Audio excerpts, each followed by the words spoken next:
Hi friends, welcome to Abbas kitchen. இன்னைக்கு நாம night டின்னருக்கு செய்யக்கூடிய ஒரு ஈஸியான ரெசிபி பார்க்கலாம்.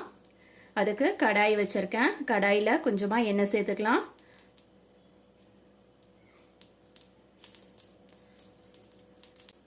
எண்ணெய் சூடானோனையும் வெங்காயம் கட் பண்ணி வச்சிருக்கதை சேர்த்துக்கலாம். நான் வெங்காயம் 5 வெங்காயம் கட் பண்ணி வச்சிருக்கேன், அதை சேர்த்துக்கிறேன்.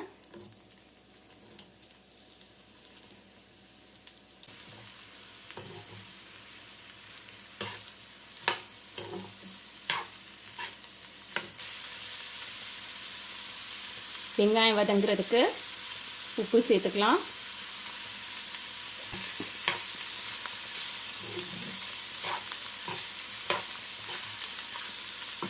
நாம் இன்னைக்கு செய்ய போகிறது முர்தபா. முர்தபாலேயே நிறைய வெரைட்டி இருக்குது. சிக்கன் முர்தபா, மட்டன் முர்தபா, எக் முர்தபா, அதே மாதிரி பன்னீரில் முர்தபா இருக்குது, சோயாவில் முர்தபா இருக்குது. அது மாதிரி நிறைய வெரைட்டிஸ் இருக்குது. அதுலேயும் ஒவ்வொரு ஊருக்கு தகுந்தாப்புலையும் முர்தபா வேறு மாதிரி மாறும். இப்போ உதாரணத்துக்கு எங்கள் ஊரில் அதிராம்பட்டினத்தில் வேறு மாதிரி செய்வாங்க முர்தபா. அதே ஸ்ரீலங்கன் சைடு பார்த்திங்கன்னா கொஞ்சம் அதுலேயே டிஃப்ரெண்ட்டாக இருக்கும். ஆனால் டேஸ்ட் பார்த்திங்கன்னா ஒவ்வொன்றும் ஒவ்வொரு மாதிரி டேஸ்ட்டாக இருக்கும், நல்லாவே இருக்கும். இந்த முர்தபாக்கு நமக்கு தனியாக எதுவும் கிரேவி தேவை கிடையாது. ஏன்னா நம்ம இதை ஸ்டஃபிங் மாதிரி பரோட்டா உள்ள வச்சு செய்கிறதுக்கு பேர் தான் முர்தபா. இப்போ வெங்காயம் இதுக்கு ரொம்ப வதங்கணும்னு அவசியம் இல்லை, லைட்டாக வதங்கினா போதும்.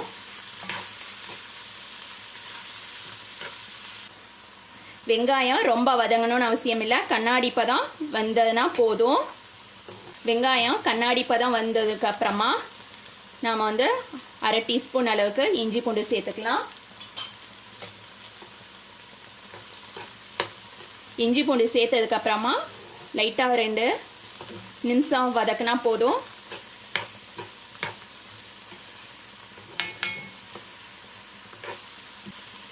அடுப்பை மீடியம் ஃப்ளேமில் வச்சுட்டு 2 நிமிஷம் வதக்குனதுக்கப்புறமா இதில் தக்காளி சேர்த்துக்கலாம். நான் 2 தக்காளி எடுத்திருக்கேன், சின்ன சின்னதாக கட் பண்ணி வச்சுருக்கேன், அதை சேர்த்துக்கிறேன்.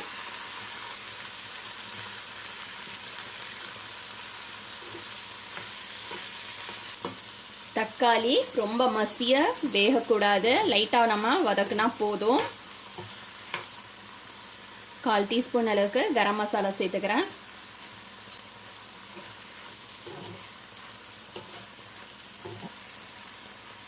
அரை டீஸ்பூன் அளவுக்கு மிளகாத்தூள் சேர்த்துக்கிறேன். 3/4 டீஸ்பூன் அளவுக்கு மட்டன் மசாலா சேர்த்துக்கிறேன். இது வீட்டில் அரைச்ச மட்டன் மசாலா.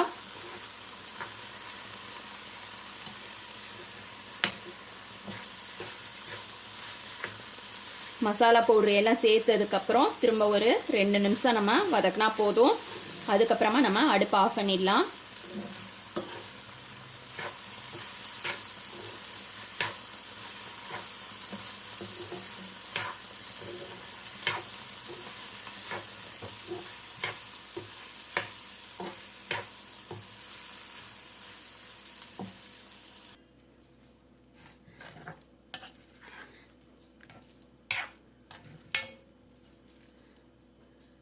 மசாலாவை நம்ம எத்தனை முர்தபா செய்ய போகிறோமோ அதுக்கு தகுந்த மாதிரி நம்ம இந்த மாதிரி பாத்திரத்திலேயே பிரித்து வச்சுக்கலாம்.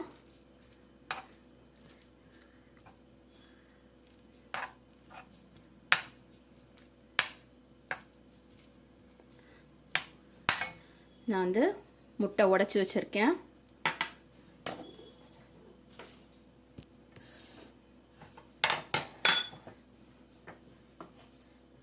பரோட்டாக்கு மாவு பிசைஞ்சு இந்த மாதிரி உருண்டை போட்டு வச்சுருக்கேன். இதை ஃபஸ்ட்டு நம்ம வெறும்னா தேய்ச்சிக்கலாம். பரோட்டா தேய்க்கிறதுக்கு முன்னாடி பரோட்டா கல்லில் கொஞ்சமாக எண்ணெய் சேர்த்துட்டு எண்ணெயை நல்லா கல் ஃபுல்லாக தேய்ச்சிட்டு அதுக்கப்புறமா தேய்க்கலாம்.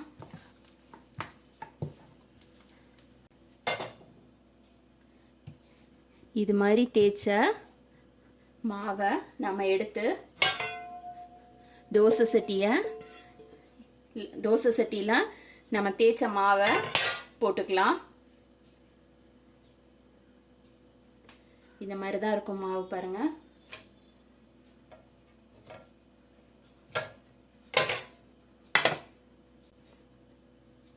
நம்ம ரெடி பண்ணி வச்சுருக்க அந்த வெங்காய ஸ்டஃபிங்கை இந்த மாதிரி எல்லா இடத்துலையும் பரத்திட்டு நம்ம எடுத்து வச்சுருக்க முட்டையை சேர்க்க முன்னாடி இந்த மாதிரி லைட்டாக மஞ்சள் கரும் வெள்ளைக்கரும் எல்லா பக்கம் மிக்ஸ் ஆகிற மாதிரி பண்ணிவிட்டு நம்ம இந்த மாவு வெங்காய கலவை மேலே ஊற்றிடலாம்.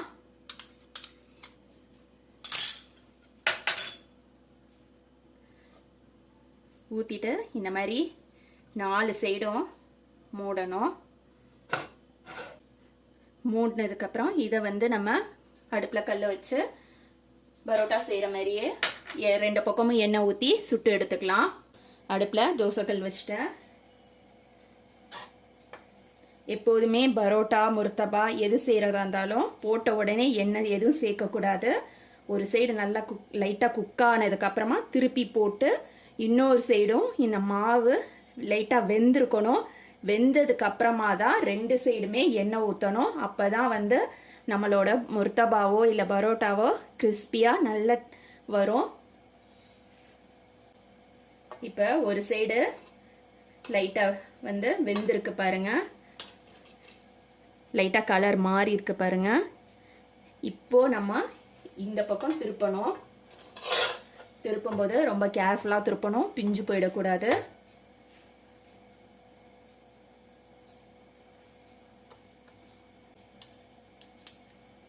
எண்ணெய் ஊற்றிக்கலாம். எண்ணெய் ஊற்றிட்டு இன்னொரு சைடை திருப்பி போட போகிறோம். எண்ணெய் ஊற்றின சைடு நல்லா பொரிஞ்சதுக்கப்புறமா தான் நம்ம இந்த சைடு எண்ணெய் ஊற்றி திருப்பி போடணும். அதுக்கு முன்னாடி நம்ம இங்கே மேலே வந்து எண்ணெய் ஊற்றக்கூடாது. ஒரு சைடு நல்லா குக் ஆகணும். குக் ஆனதுக்கப்புறமா தான் இன்னொரு சைடு நம்ம எண்ணெய் ஊற்றி திருப்பி போடணும். ஏற்கனவே நம்ம வெங்காயம் வதக்கியிருக்கோம். முட்டை மட்டும்தான் பச்சை முட்டை சேர்த்துருக்கோம். அதால் நமக்கு வந்து ரொம்ப நேரம் டைம் எடுக்காது இந்த முர்த்தபா செய்கிறதுக்கு. முர்த்தபா செய்கிறதுக்கு மொத்தமே 20 நிமிஷம் தான் ஆகும். அதாவது மாவு பிசைகிறது, இந்த வெங்காயம் வெட்டுறது, வதக்குறது, நம்ம செய்கிறது எல்லாத்தையும் சேர்த்து 20 நிமிஷம் தான் ஆகும். அதே நம்ம ஆல்ரெடி முதல் நாளே மாவு பிசைஞ்சு ஃப்ரிட்ஜில் வச்சுருந்தோம்னாக்கா ஸ்டஃபிங் மட்டும்தான் நமக்கு செய்கிற மாதிரி இருக்கும். ஸ்டஃபிங் செஞ்சுட்டு முர்த்தபா பொரிச்சு எடுக்கிறது தான். ஈஸியாக டக்குன்னு முடிச்சிடலாம்.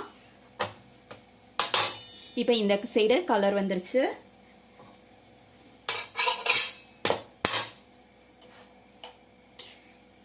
இப்போ இந்த சைடு நம்ம எண்ணெய் ஊற்றிக்கலாம்.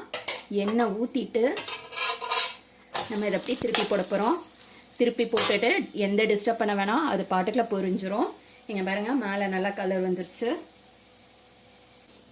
இப்போது இதில் உங்களுக்கு முட்டைக்கு பதிலாக நீங்கள் சீஸ் பன்னீர் கூட வச்சு வெஜிடேரியனாக இருந்தீங்கன்னா அது மாதிரி கூட செஞ்சு சாப்பிட்டுக்கலாம். ஸ்கூல் படிக்கிற பசங்களுக்கு லஞ்சுக்கு கூட இதை வந்து நம்ம செஞ்சு கொடுத்து அனுப்பலாம். பசங்களுக்கு ப்ரோட்டீன் சேர்த்தாப்லேயும் இருக்கும். அதே நேரத்தில் வயிறு வந்து பசி எடுக்காது. சீக்கிரத்தில் நல்ல வயிறு வந்து ஃபுல்லாக இருக்க மாதிரி இருக்கும்.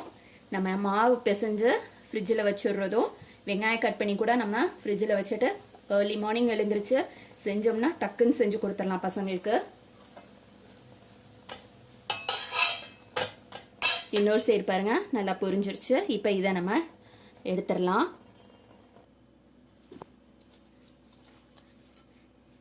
பாருங்க, எந்த இடத்துலையும் பிஞ்சு போகலை, எதுவும் இதாகலை. நம்ம வச்சிருக்க ஸ்டஃபிங் எதுவும் வெளியே வரலை, பிஞ்சும் போகலை. நம்மளோட முர்த்தபா சூப்பராக ரெடி ஆயிடுச்சு. சப்போஸ் உங்களுக்கு இந்த மாதிரி செய்ய தெரியலை, நான் வந்து பிகினர்ஸாக இருக்கேன் அப்படின்டாக்கா உங்களுக்கு ஈஸியாக இன்னொரு மெத்தட் சொல்லித்தரேன். கல்லில் எண்ணெய் தேய்ச்சிட்டு மாவை இந்த மாதிரி நல்லா தேய்ச்சிடணும்.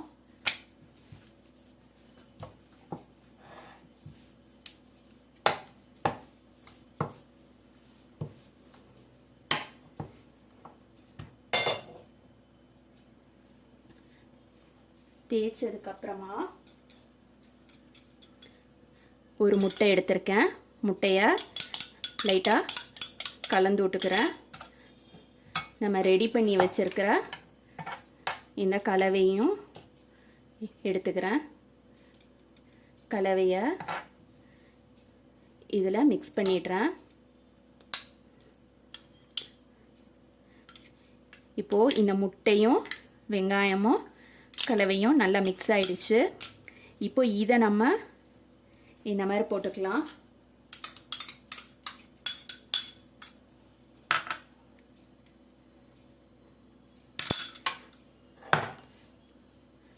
மாவு நல்லா பிசைஞ்சிருந்தா தான் இந்த மாதிரி இழுத்து வரும்.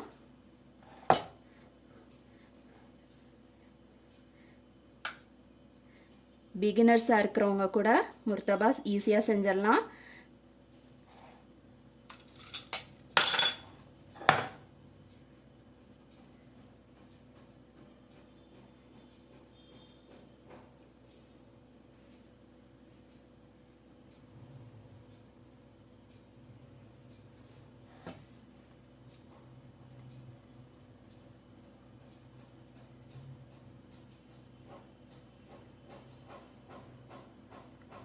மாவு இந்த மாதிரி இழுத்து வர்ற அளவுக்கு நம்ம பிசைஞ்சிருக்கணும்.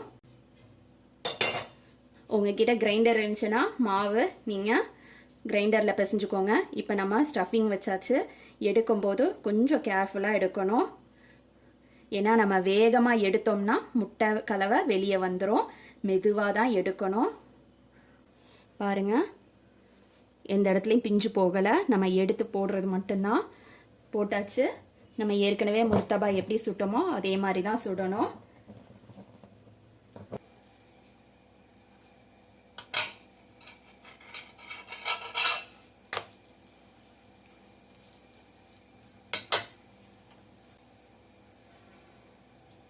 இப்போ எண்ணெய் சேர்த்துக்கலாம்.